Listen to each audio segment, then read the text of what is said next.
Study hack with Mac channel में आप सभी का स्वागत है। आज हम करने जा रहे हैं लॉजिकल ऑर्गेनाइजेशन ऑफ कंप्यूटर और डिजिटल इलेक्ट्रॉनिक्स में नेक्स्ट सीरीज। आज का हमारा टॉपिक है alpha numeric codes. Alpha numeric codes क्या होते हैं, कहाँ पे इनका यूज़ होता है, क्या इसके टाइप्स हैं, आज हम वो रीड करेंगे। फर्स्टली हम इसकी डेफिनेशन रीड करते हैं। Alpha numeric code also known as the character code are defined as the binary code use to represent the alpha numeric data. मतलब अल्फा न्यूमेरिक कोड क्या होते हैं? अल्फा न्यूमेरिक कोड एक ऐसे कोड होते हैं। हमारे चैनल स्टडी हैक विद महक को लाइक ज़्यादा से ज़्यादा शेयर एंड सब्सक्राइब करें। अगर आपने सब्सक्राइब कर दिया है तो बाकी सभी डिवाइसेस से भी सब्सक्राइब करा सकते हैं, क्योंकि सब्सक्राइबर्स बहुत ज़रूरी हैं।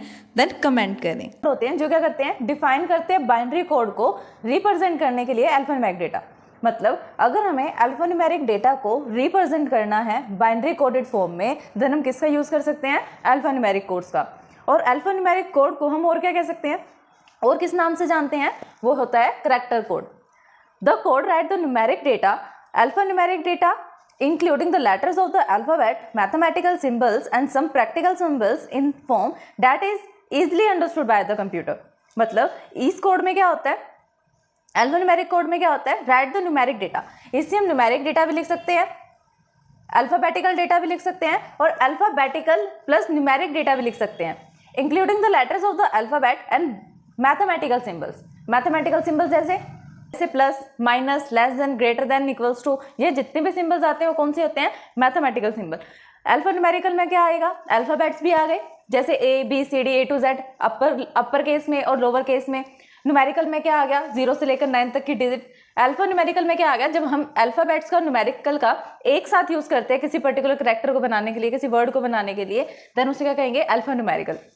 तो इन सब सिंबल्स को रिप्रेजेंट करने के लिए बाइनरी कोडेड फॉर्म में हम किसका यूज करते हैं? अल्फा न्यूमेरिक कोड का। And some typical symbols, special symbols in the form of easy to understood by the computer. और जो ये अल्फा न्यूमेरिकल कोड्स होते हैं, इसको कौन इजीली रीड कर सकता है? कंप्यूटर इजीली अंडरस्टूड कर सकता है। इनपुट आउटपुट डिवाइस होते हैं, वो आपस में कैसे इंटरेक्ट करते हैं, कैसे इंटरफेस करते हैं, वो भी क्या करेंगे? अल्फा न्यूमेरिक कोड का यूज करेंगे इंटरेक्ट करने के लिए, इंटरफेस करने के लिए आपस में। The most common alpha numeric code use these days are the ASCII code, ABCD code and Unicode.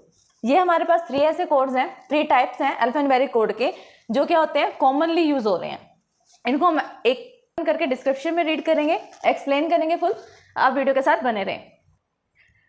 चलिए तो फिर हम फर्स्ट कोड देखते हैं, which is ASCII code. ASCII code क्या होता है? The full form of the ASCII code is the standard code for the information interchange. ये क्या होती है? फुल फॉर्म होती है ASCII कोड की। A stand for American, America, and S stand for standard, C code, information interchange. ये क्या है? फुल फॉर्म है ASCII कोड की। इट इज अ 7-बिट code used as the English alphabet. ये क्या है? एक 7-बिट का ऐसा कोड होता है जिससे हम क्या करते हैं? इंग्लिश अल्फाबेट को रिप्रेजेंट कर सकते हैं। In 1967 this code was published, first published and since then it being modified and updated. 1967 में ये सबसे फर्स्ट पब्लिश हुआ था, देन बाद में इससे क्या कर दिया गया? मॉडिफाई और अपडेट कर दिया गया। It has the 128 characters. इसके अंदर कितने कैरेक्टर्स हैं? 128 कैरेक्टर्स हैं ASCII कोड में। तो ये होता है इसका फॉर्मेट। 7-बिट का कोड होता है। उस 7-बिट में से 3 बिट तो होती है हमारी MSB के लिए और 4 बिट होती है LSB के लिए। MSB में क्या आएगा? MSB जो होगी आपकी फिक्स होगी, उसको आपको रीड करना पड़ेगा और लर्न रखना पड़ेगा कि कौन से कोड के लिए कौन सी MSB स्टार्ट होती है। LSB में हम क्या लिखते हैं? उस कोड को लिखते हैं जिसे हम रिप्रेजेंट करना चाहते हैं। देखते हैं कैसे। MSB कौन सी है हमारे पास और करेक्टर क्या है उसके कॉरेस्पॉन्डिंग में। फर्स्ट MSB है 100। इसके अंदर आप किस किस को रिप्रेजेंट कर सकते हो? सबसे फर्स्ट तो आप 0th पोजीशन पे @ को इंक्लूड कर सकते हो, उससे रिप्रेजेंट करोगे। और कैपिटल A से लेके कैपिटल O तक जितने भी करेक्टर रिप्रेजेंट होंगे वो किस में होंगे? MSB 100 में होंगे। नेक्स्ट LSB कौन सी है हमारे पास? 101। ये किसको रिप्रेजेंट करेगा? कैपिटल P से कैपिटल Z तक। नेक्स्ट वाली कौन सी है? 110। ये किसको MSB रिप्रेजेंट करेगी? स्मॉल a से लेके स्मॉल o तक। 111 MSB किसको रिप्रेजेंट कर रही है? स्मॉल p से लेके स्मॉल z तक। 011 किसको रिप्रेजेंट कर रहा है? 0 से लेके 9 तक के जो हमारे पास न्यूमेरिकल डेटा होता है उसे रिप्रेजेंट कर रहा है। 010 किसको रिप्रेजेंट कर रहा है? स्पेस को, जो कौन सी पोजीशन पे होता है? 32th पोजीशन पे होता है। अगर ऑक्टल में देखें तो इसका क्या ऑक्टल नंबर होगा? 40। देखते हैं कैसे हम इसको यूज करते हैं MSB LSB के लिए। सपोज करो कि आपने कैपिटल डी को रिप्रेजेंट करना है। डी को आप कैसे रिप्रेजेंट करोगे? सबसे पहले तो ये देखो कि कैपिटल डी किस एमएसबी के अंडर आता है। ए से, कैपिटल ए से जो कैपिटल ओ है उसी सीरीज में आएगा। उस सीरीज का एमएसबी क्या है? 100। 3 बिट के अंदर हमें किससे रिप्रेजेंट करना है? एमएसबी को। एमएसबी कौन सी थी हमारे पास? 100। तो 3 बिट में हमें 100 को फर्स्टली रिप्रेजेंट कर दिया। अब डी को रिप्रेजेंट करना है, कर दी रिप्रेजेंट। अब डी को रिप्रेजेंट करने के लिए हमें 4 बिट चाहिए होंगी। सबसे फर्स्ट पोजीशन पे देखो, सबसे 0th पोजीशन जो है, 0th पोजीशन पे आपका @ है। 1 पोजीशन पे क्या है? कैपिटल ए है। 2 वाली पोजीशन पे क्या है? बी है। 3 वाली पोजीशन पे क्या है? सी है। और डी किस पोजीशन पे है? 4th पोजीशन पे। तो 4 को अगर मैं बाइनरी में रिप्रेजेंट करूं तो बाइनरी में कैसे रिप्रेजेंट कर सकते हैं? 4 बिट्स में 0 1 0 0 ऐसे रिप्रेजेंट करते हैं। तो वही यहाँ पर लिखा है। सबसे फर्स्ट एमएसबी मैंने 3 बिट में रिप्रेजेंट करी, एमएसबी, और फिर 4 बिट में एलएसबी को रिप्रेजेंट कर दिया। ये पूरा कोड किसके लिए रिप्रेजेंट हो रहा है? डी किससे रिप्रेजेंट कर रहा है? पूरे इस कोड को। जैसे ही एक कोड कंप्यूटर में इनपुट जाएगा तो वो किससे इनपुट कर देगा? किससे रिप्रेजेंट करेगा? डी को।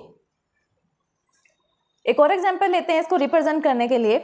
अगर मुझे रिप्रेजेंट करना है कैपिटल ओ को, तो कैपिटल ओ को कैसे रिप्रेजेंट करेंगे? सबसे पहले ये देखो कि कैपिटल ओ किस सीरीज में आ रहा है। कैपिटल ए से कैपिटल ओ वाली सीरीज में आ रहा है, ठीक है। तो इसका एमएसबी क्या है? कॉरेस्पॉन्डिंग 100 एमएसबी है। एमएसबी रिप्रेजेंट हो गया 3 बिट में। अब 4 बिट में करैक्टर को भी तो रिप्रेजेंट करना है ना। करैक्टर का क्या नंबर है? यहाँ पर 15th पोजीशन पे आ रहा है। तो 15 को हम कैसे लिखते हैं बाइनरी में? 1111। तो ये कोड किसके लिए हो गया? अब कैपिटल ओ के लिए। ये कोड अब किसके लिए काम करेगा? कैपिटल ओ के लिए। जैसे हम इनपुट करेंगे ये वाला करैक्टर, तो ये किसको रिप्रेजेंट हो रहा है? कौन से अल्फान्यूमेरिक कोड को रिप्रेजेंट कर रहा है? ओ को रिप्रेजेंट कर रहा है बाइनरी में, एसआई कोड में। उसे हम चेंज भी कर सकते हैं डेसिमल नंबर सिस्टम में भी, ऑक्टल नंबर सिस्टम में भी, और हेक्साडेसिमल नंबर सिस्टम में भी। अब आपको पता है कि आपको बाइनरी को कैसे डेसिमल में कन्वर्ट करना होता है। इससे प्रीवियस वीडियो में आपने देखा। आपने ये भी सीखा कि कैसे हम बाइनरी को ऑक्टल में कन्वर्ट कर सकते हैं। अब आपने इसे प्रीवियस वीडियो में ये भी सीखा कि आप कैसे बाइनरी को ऑक्टल में कन्वर्ट कर सकते हो और कैसे बाइनरी नंबर सिस्टम को हेक्साडेसिमल में कन्वर्ट कर सकते हो। तो फर्स्ट हम देखते हैं कि कैसे हम कन्वर्ट करेंगे बाइनरी को डेसिमल में। हमने क्या किया? वेटेज फॉर्मूला का यूज किया। 2 की पावर को यूज करके हम डेसिमल में कन्वर्ट करेंगे बाइनरी नंबर को। 2 की पावर 1 को 0 से मल्टीप्लाई किया, 2 की पावर 2 को 1 से, 2 की पावर 3 0, 2 की पावर 4 को 0 से, 2 की पावर 5 को 0 से, 2 की पावर 6 को 1 से, और 2 की पावर 0 को 0 से किया हुआ मल्टीप्लाई। जैसे आप इसको सोल्व करोगे तो आपके पास क्या आ रहा है? 64 + 4 विच इज 68। अगर मैं डेसिमल में रिप्रेजेंट करूं डी को, डी कैरेक्टर को कैसे रिप्रेजेंट कर सकते हैं डेसिमल में? 68 से कर रहे हैं, 68 से। लेकिन एस्काइक में हमने क्या देखा था? एस्काइक कोड में हम कैसे रिप्रेजेंट कर सकते हैं उसको? एस्काइक कोड में हमने रिप्रेजेंट किया था 1000100 से।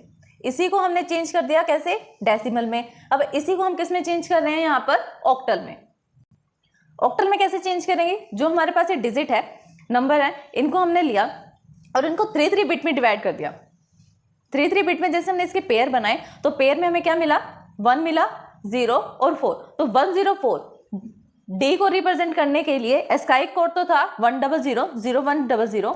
डेसिमल में क्या था? 68। अब ऑक्टल में हमें क्या मिला है? 104। ऐसे अगर इसे हम डेसिमल में चेंज करेंगे तो क्या हमें करना पड़ेगा?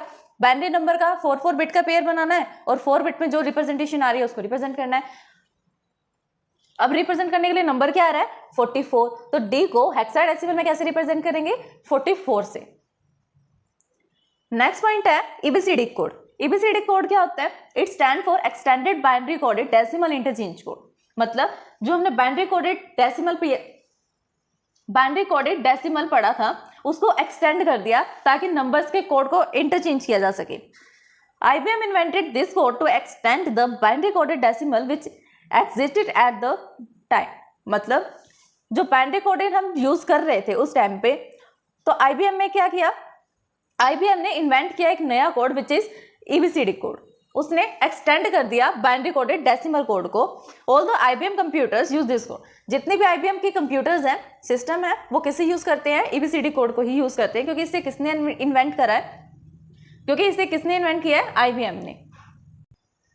It is an 8 bit code and therefore the 256 characters. इसलिए क्या है?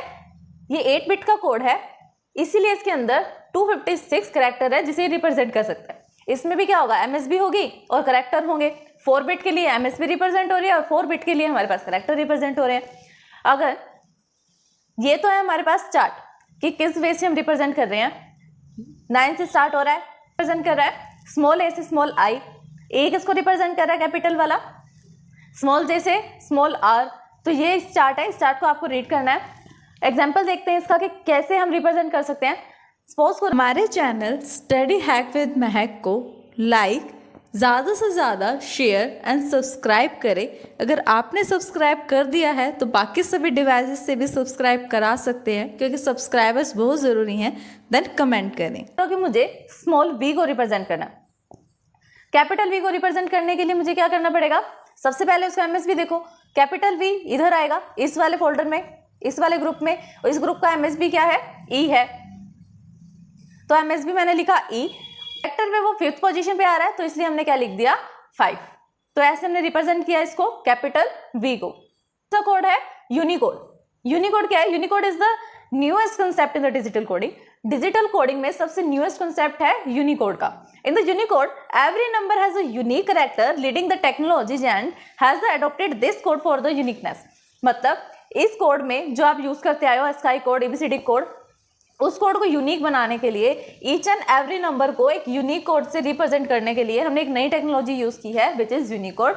और part of the Unicode table is given. Unicode के पार्ट कितने होते हैं, यूनिकोड के 3 पार्ट्स होते हैं, UTF-8, UTF-16 और UTF-32 यूनाइटेड ट्रांसफॉर्मेट। UTF-8 क्या करता है, it is the byte oriented format. ये सिर्फ एक बाइट को रिप्रेजेंट करने के लिए यूज होता है। UTF-16 क्या करता है, ये एक वर्ड ओरिएंटेड फॉर्मेट होता है जो पूरे वर्ड को रिप्रेजेंट कर सकता है एक साथ। UTF-32 ये सबसे एडवांस है जो डबल वर्ड को रिप्रेजेंट कर सकता है, डबल वर्ड ओरिएंटेड फॉर्मेट है। तो ये था हमारा ASCII code, ABCD code and unicode, जिसे हम अल्फान्यूमेरिक कोड्स कहते हैं। इस वीडियो को समझने में अगर आपको कोई भी परेशानी आती है तो आप हमें कमेंट कर सकते हैं। Thanks for watching my video.